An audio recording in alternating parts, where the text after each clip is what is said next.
Hi everybody, this is Nick at B&P Paving. Watch this video for a step-by-step guide on how we block pave and also how you can block pave your own garden.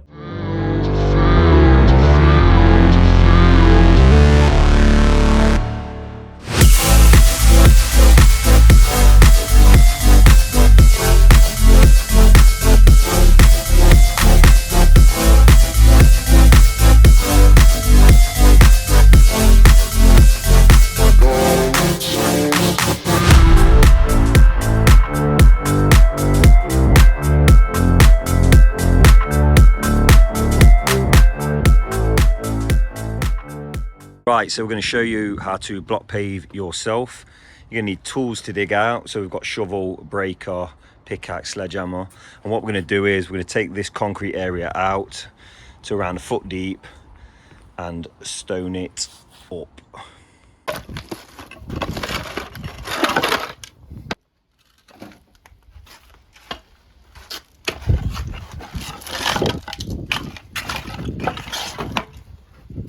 So these are the materials we've got. We've got a ton of wash sand, a ton of 40mm down roadstone, and the customer has requested, we've got grey 50mm block pavers. I mean, with regards to the 50mm block pavers, pretty much any building supplier will supply 50mm block. There's normally a range of about 7 colours to choose from.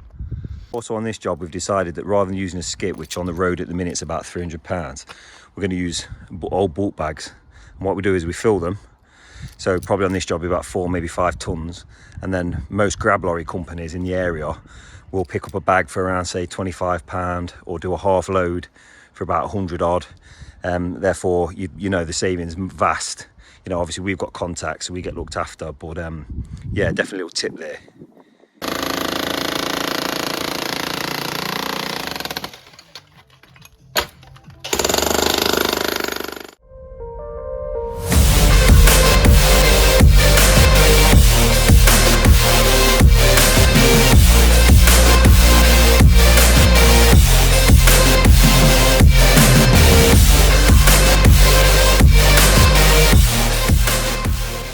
So as you can see, we have dug out to about the original level, about 9.5 inches. So we're probably going to stone up to about the 7 mark, leaving about 1.5 inches for sand and block.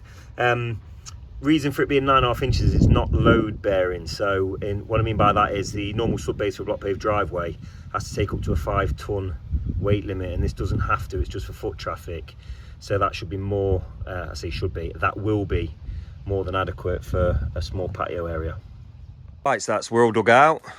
Starting to bring the stone in. I'm going to knock it about and compact it, ready for sand, screed and lay.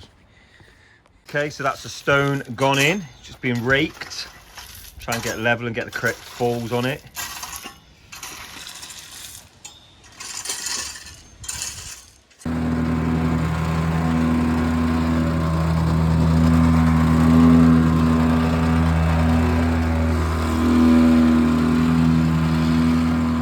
So what we're doing now is bringing in the wash sand. We put a pile or 1 barrow per, say, every square metre. We rake it around to about 1 inch thick and then we compact it again.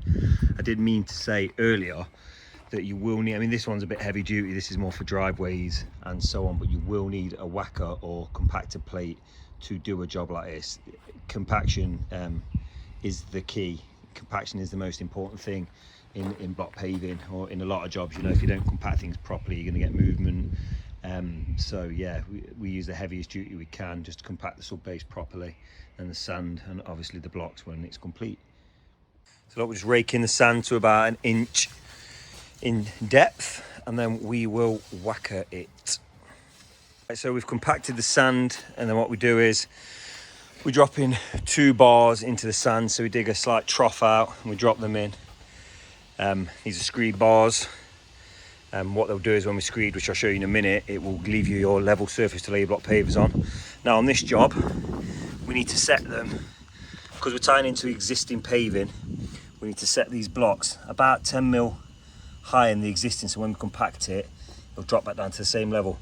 But if you're doing this at home and you haven't got to tie it into anything, it doesn't really matter. So realistically, it just wants to be on about 1 inch of sand underneath.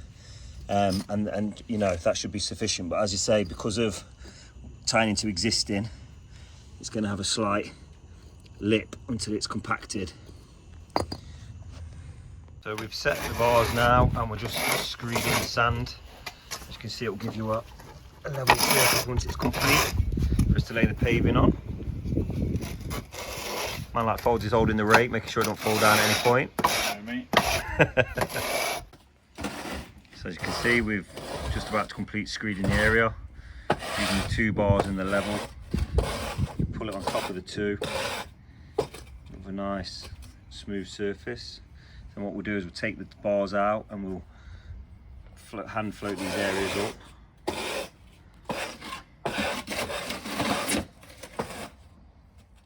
Okay, so we're all screeded up. We're just floating in the slight dips where the bars have been. So we do that by hand with a float.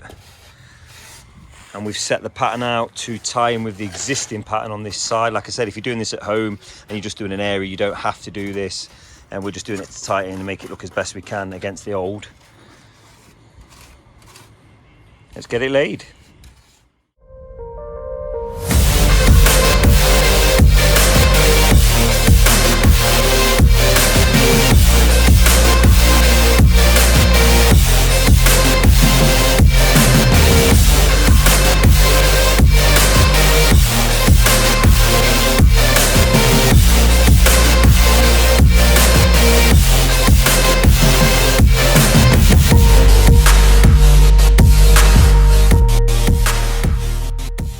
Okay, so what we're doing now is we're setting out the marking for the border. So what we do is we put 2 blocks in the way they're going to go, which is a soldier course. Make sure there's enough of a gap for them to go in.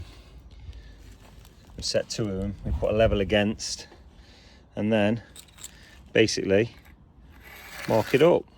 Right, so as you can see, we've now marked with chalk, or slate we actually use, little bits of slate, where the borders are going. It's going to be a little planter here, so they're going to grow something up this wall.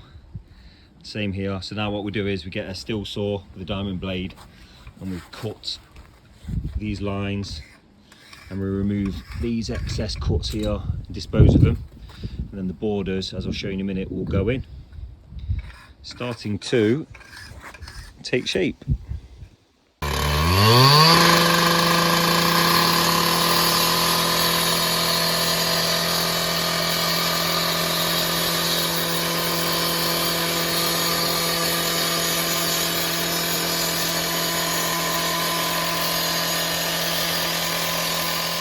Now the lines have been cut in, we can start dropping in the border blocks.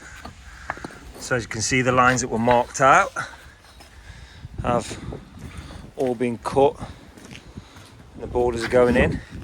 So the next step is, once all the bores in, we'll concrete the 2 planters and the end of the path, and then we're going to jet wash the whole thing down, ready for tomorrow, let the concrete set.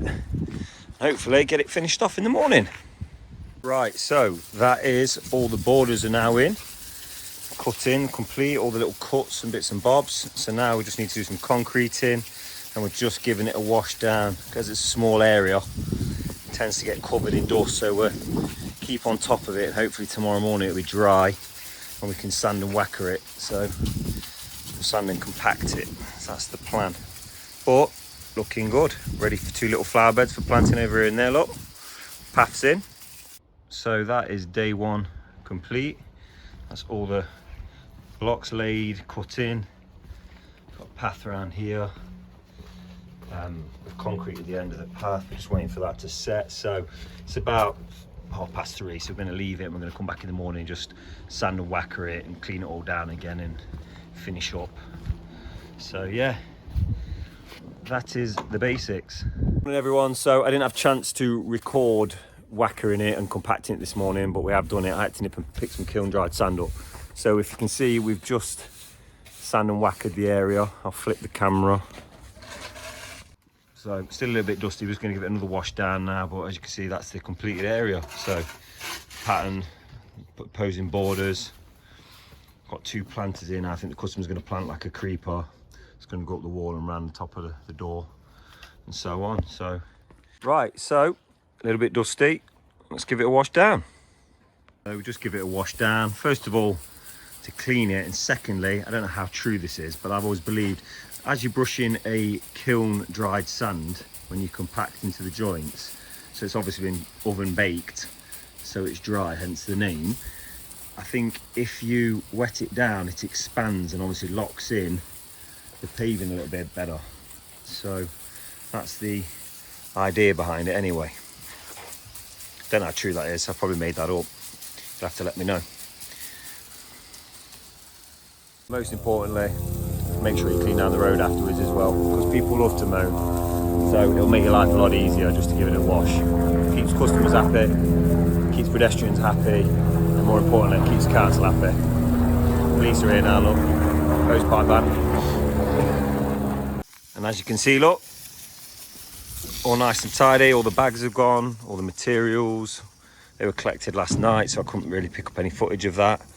But yeah, how we found it. So happy customers, happy people all around. Right, I think that's us done. So, hope you enjoyed the video. Please subscribe for more. We're going to start doing more tutorials soon. If there's any comments or questions or things I've missed that you think you'd like me to include, please do. And yeah, hope you enjoyed the video, and we'll send you another one out next week.